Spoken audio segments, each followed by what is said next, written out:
Hi, I'm Rico from Fly Process Training, and in this series, I'm going to give you some quick tips on how to get the most out of DealerSocket.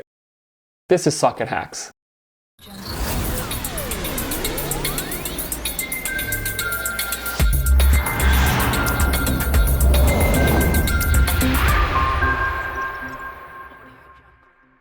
In order to create a new user or update user information in DealerSocket, you will first need to have the proper permissions.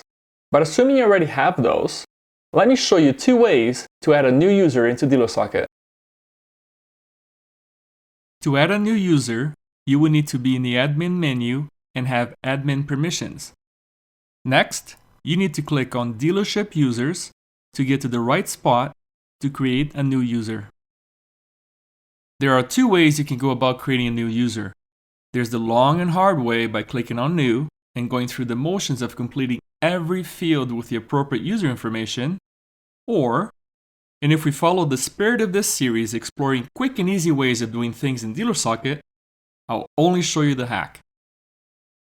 For reference, and to save a ton of time, search for a current user that either holds the same title or works in the same department as the user you need to create, and click on the result to activate the selection. Next, and here comes the socket hack, click on Clone. Cloning an existing user will open a menu with most of the information already added, like franchise, manager, team, job title, but most importantly, the reply email, because that's a super important field that a lot of people get wrong. You're not supposed to add the salesperson's work email in the field. Instead, you're supposed to add the system email that connects users to customer inbound emails.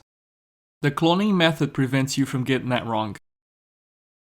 From here, all you need to do is to add the first and last names, DMS ID number, preferred and mobile phone numbers, and last but not least, the account email address, most commonly known as a salesperson's work email address. If you have to modify any of the pre-entered values, you can do that too. You won't break anything. My advice though, just stay away from the reply email.